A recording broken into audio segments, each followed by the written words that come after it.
Oke, selamat pagi sobat ilmuwan muda. Kembali lagi di channel kesayangan kalian semua, Ilmuwan Muda. Nah, kali ini kita akan melakukan wawancara bedah skripsi lagi. Kali ini dengan Kak Sylvia Abdi Pratama. Selamat pagi Kak Sylvie. Pagi Kak. Nah, sekarang kita akan melakukan bedah skripsi jurusan kimia, betul ya? Ya. Nah, sebelum itu untuk kalian yang belum subscribe channel Ilmuwan Muda, silahkan subscribe dan tekan tanda lonceng agar kalian selalu update video dari kami. Selalu bisa update, tidak ketinggalan info-info seputar dunia perkuliahan. Oke.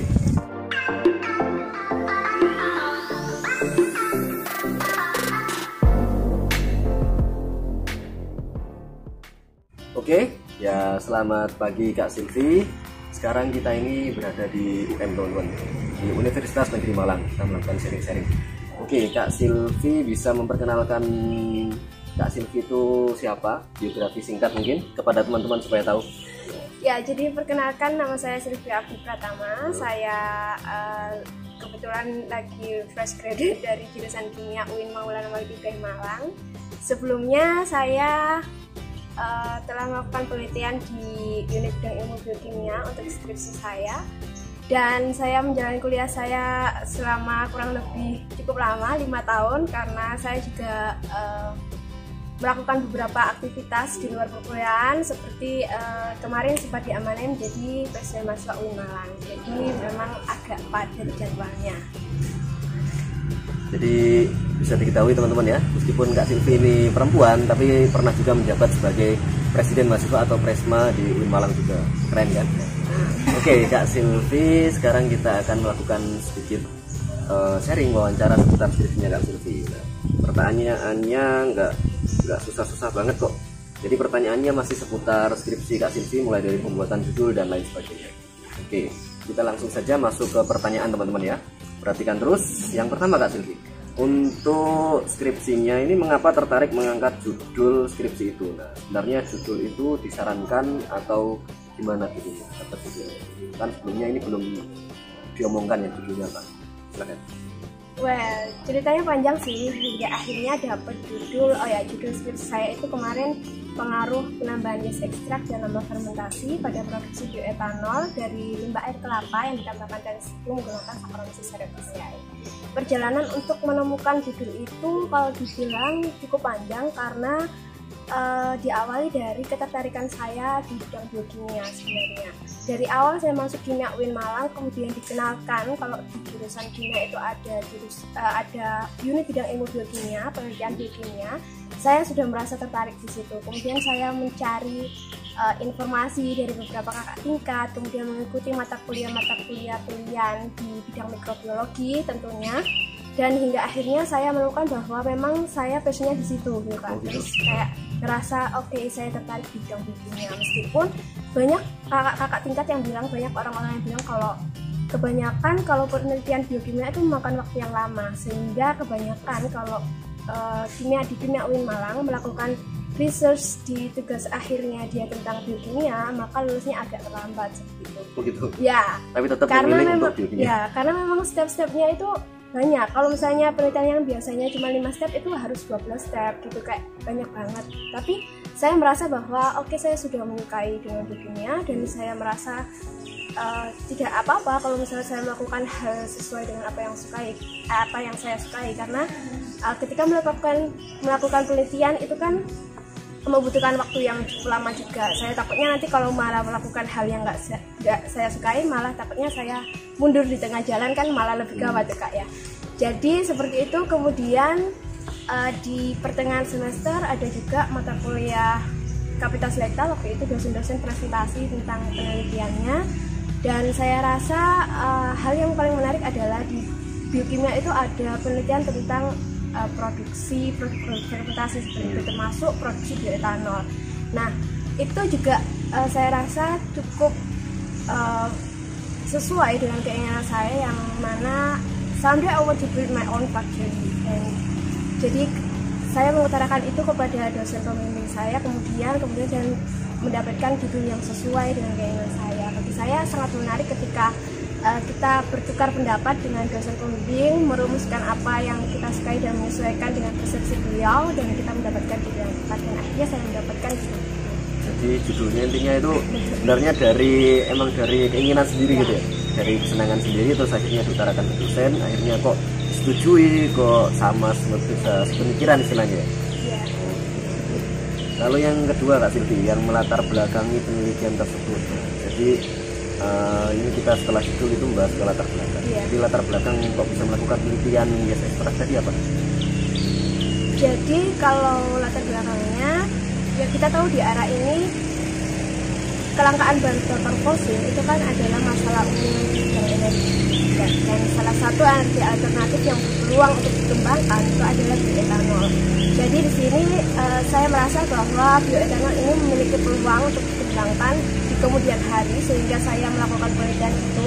Di samping itu kan bioetanol itu dia memiliki nilai oktan yang tinggi, kemudian terbuat dari bahan-bahan yang ramah lingkungan, proses pembuatannya ramah lingkungan dan dari bahan-bahan yang mudah diperoleh. Jadi saya memutuskan untuk tidak ada salahnya ketika saya mencoba untuk melakukan penelitian ini. Di latar belakangnya emang melihat dari kondisi lingkungan sekitar gitu ya? Ya, kemudian kan saya di penelitian ini menggunakan bahan baku dari limbah air kelapa. Kalau di Indonesia ini kan negara tropis yang banyak banget pohon kelapa nih Kak ya. Tapi kalau air kelapa, khususnya air kelapa tua, kan dia jarang banget dimanfaatin. Nah kalau dibuang, ya biasanya kalau di pasar air kelapa tua itu cenderung cuma dibuang aja di lingkungan, atau mungkin dijadikan pupuk atau apa, tapi itu jarang banget. Nah sedangkan ketika air kelapa tua ini dibuang ke lingkungan akan menyebabkan polusi asam asetat dan akan ya karena kan terjadi pengasaman oleh mikroorganisme di dalam tanah, kemudian akan dapat mengganggu ekosistem yang lainnya. Jadi saya memilih untuk memanfaatkan limbah tersebut, kemudian saya tambahkan dengan limbah yang lain yaitu dari. Jadi latar belakangnya melihat kondisi lingkungan, ingin memanfaatkan limbah seperti itu. Jadi itu sebuah niat yang mulia itu. Oke, lanjut ke pertanyaan selanjutnya Kak Silvi, terkait penelitiannya. Penelitian itu yang dilakukan ini jenis penelitian yang digunakan. Jenis penelitiannya itu jenis penelitian apa sih? Ya, jenisnya masuk ke bab 3 gitu. Masuknya penelitian kuantitatif sih Kak, karena saya menganalisis pengaruh variabel yang saya gunakan, yaitu penambahan gas ekstrak tadi dan lama fermentasi. Jadi kalau memang sih hasilnya nanti akan berpengaruh pada teori-teori, tapi ini lebih cenderung ke kuantitatifnya. Ya. Kuantitatif. Lalu selanjutnya terkait bahan penelitiannya yang tadi itu didapatkan dari mana, seperti air kelapa gitu ya. Terus habis itu secara mudah metode penelitiannya seperti apa sih? Yang pertama bahan penelitiannya dulu dari mana Pak? Kalau bahannya untuk limbah air kelapanya saya dapatkan dari di Pasar Landung Sari, Kota Malang. Jadi saya dekat saja berarti ya? Iya dekat. Saya mencari yang dekat-dekat dengan lingkungan saya tinggal gitu, karena kan sekarang tinggalnya di Malang. Nggak tahu kalau beberapa tahun ke depan. Nah kemudian untuk tetes tebunya, kebetulan saya ada teman yang saudaranya kerja di pabrik gula di Ngadorejo Kediri, jadi saya bisa mengambil di sana dengan mudah untuk melimbah tetes tebunya. Kemudian untuk Saccharomyces cerevisiae, yaitu mikroorganisme yang saya gunakan dalam fermentasi produksi bioetanol, saya dapatkan dari Laboratorium Mikrobiologi Fakultas Kedokteran Universitas Brawijaya. Jadi kebetulan dosen pembimbing saya ada kenalan situ, dan jadi ngambilnya ya, dari kampus sebelah ya? Iya. Nggak kampus sendiri? Karena di kampus sendiri, kebetulan dosen pembimbing saya itu sebenarnya punya dulu, cuman udah nggak layak untuk dipakai karena sudah lama tidak diregenerasikan. Bakteri mikroorganisme kamir itu kalau udah lama nggak diregenerasikan dia nggak susah ya kalau digunakan untuk fermentasi. Lalu terkait bahan sudah tadi ya? Ya. Lalu metodenya ini Kak Sil, metodenya itu seperti apa sih? Secara mudah penjelasan metodenya pas peneliti itu seperti apa? Sebenarnya kalau udah dipikir gampang kok metodenya. Kita tinggal jadi kalau saya menggunakan air kelapa dan tetes tebu itu saya campur saja dengan perbandingan sekian dan diukur pH-nya sekian, kemudian saya inokulasikan kamirnya tadi, kamir Saccharomyces cerevisiae, mikroorganismenya itu, kemudian saya fermentasi, ditunggu dengan variasi lama fermentasi sekian hari, kemudian sudah diambil etanolnya, dipisahkan melalui destilasi dan dianalisis kadarnya, kadar gulanya, atau mungkin mikroorganismenya yang hidup itu berapa gitu. Sebenarnya cukup mudah aja, cuman ya karena ini kan dalam penelitian jadi kita juga kita kan nggak tahu ya Kak, kalau dalam perjalanan meneliti itu kan kadang ada banyak kendala teknis yang kita kurang bisa memprediksi itu gitu. Oke. Untuk kendala, bentar, kita lanjut dulu ke pertanyaan secara hasilnya ini. Untuk hasil secara umum yang diperoleh setelah melakukan penelitian, hasil secara umumnya seperti apa sih?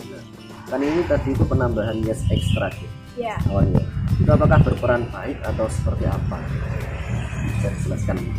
Penambahan yeast extract dan lama fermentasi kalau berdasarkan apa yang saya teliti memberikan pengaruh yang signifikan terhadap produksi bioetanol. Jadi dua variabel ini dia berpengaruh pada produk bioetanol yang dihasilkan. Dan bisa dikatakan signifikan mungkin? Yes. Itu berapa persen? Kalau bisa dikatakan signifikan itu apakah ada perhitungan berapa persen? Mungkin 30% atau seperti apa?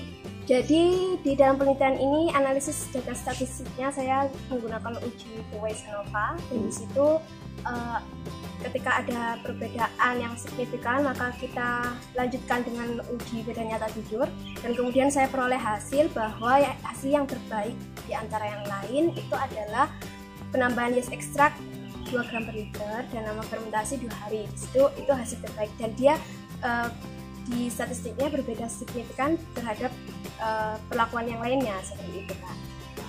Nah kemudian dari hasil tersebut kadar bioetanol dan yieldnya di penelitian saya ini juga cukup tinggi, yaitu sekitar 80% untuk hasil maksimal meskipun belum mendapatkan etanol 99% etanol absolut ya.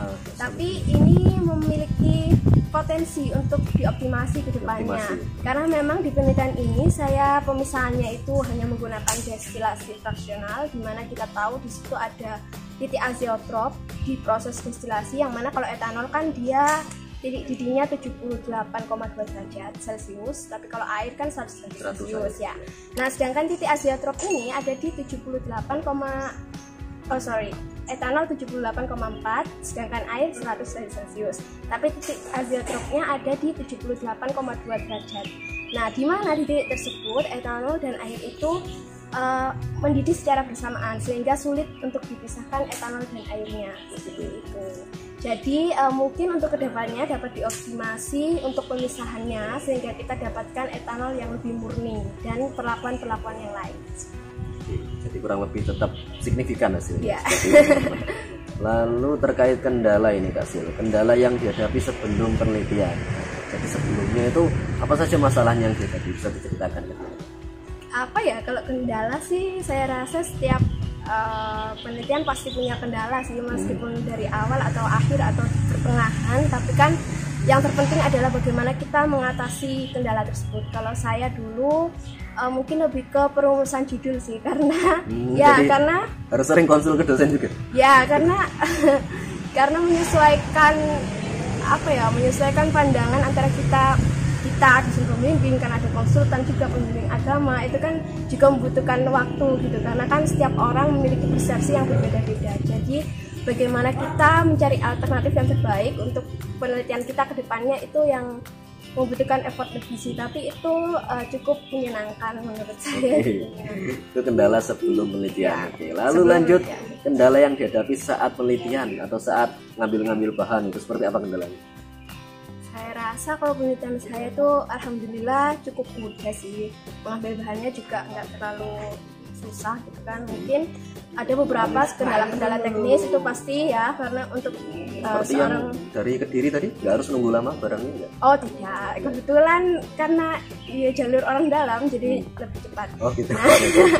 Ya, tapi saya rasa setiap peneliti itu pasti memiliki kendala kan ya di researchnya dia. Tapi saya rasa kendala saya yang paling berat apa ya, mungkin time management, karena waktu itu I was the student president of my university, jadi harus bisa membagi waktu dengan sangat baik. Ketika semua orang nge-labnya itu datang jam 8 atau jam 9 baru ke lab, saya setengah 7 harus sudah stay di lab ngerjain penelitian. Lebih pagi. Ya, karena jam 9 atau jam 10 saya harus rapat, meeting dengan birokrat kayak gitu kan. Jadi lebih ke time management yang agak susah.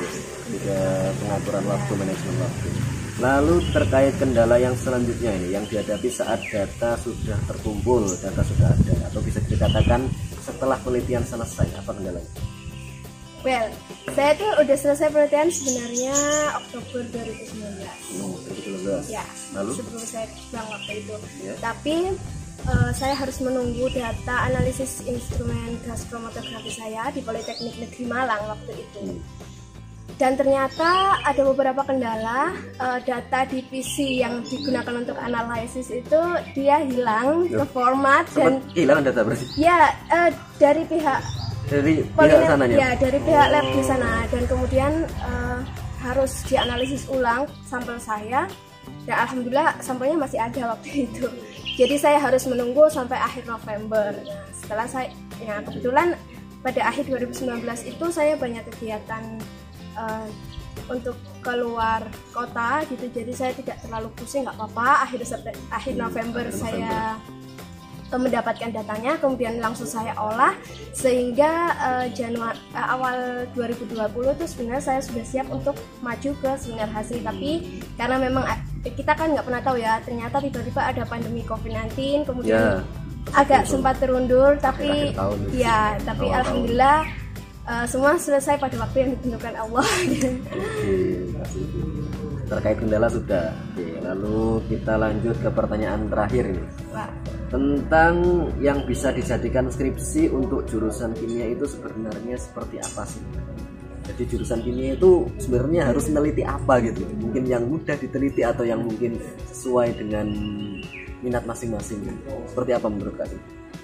Yang diteliti di jurusan kimia, ini kita berbicara kimia murni tadi. Semua hal yang berbau tentang kimia, terserah. Semua hal itu apa udah? Iya kan. Tapi kalau di universitas saya, di kampus saya itu, kalau di kimia ada beberapa unit bidang ilmu. Kita dipisahkan beberapa unit bidang ilmu. Ada kimia organik misalnya, yang meneliti tentang senyawa-senyawa organik, baik itu sintesis senyawa organik atau mungkin kegunaan-kegunaan dari senyawa-senyawa organik. Kemudian ada kimia anorganik yang lebih ke senyawa anorganik. Kemudian kimia fisika, meneliti tentang hal-hal tentang kimia juga, tapi dengan prinsip-prinsip fisika. Jadi digabungkan antara kimia dengan fisika. Kemudian ada biokimia tentang reaksi-reaksi atau mungkin kegunaan senyawa-senyawa biokimia yang atau mungkin yang dari kayak enzim-enzim kayak gitu-gitu, itu masuk ke biokimia. Kemudian ada juga kimia analitik tentang analisis zat-zat atau larutan-larutan atau mungkin ya kayak gitu kan, yang terkandung di beberapa gitu. Berarti jurusan kimia ini sebenarnya banyak yang bisa diteliti ya? Tergantung teman-teman nanti itu cocoknya kemana gitu. Jadi sebenarnya nggak usah bingung mau judul kayak gitu. Kalau bingung bisa tanya langsung ke Kak Silvi nanti. Bisa tanya langsung DM Instagram, bisa apa Kak Silvi Instagramnya? Silvi Abdi. Silvi Abdi bisa, nanti kami tampilkan di sini. Oke, mungkin sekian saja Kak Silvi sharing untuk skripsi kali ini. Semoga bermanfaat bagi teman-teman semua. Terima kasih Bapak, ini sangat tersandung sekali rasanya bisa sharing di sini. Lajuna Anut ini. Oke, sama-sama. Iya. Kata kayak closing statement ya guys itu tadi. Kok nggak ada ininya? Oke, sama-sama. Terus ngapain? Nggak ada ininya. Nggak ada Kak. Nggak ada ininya.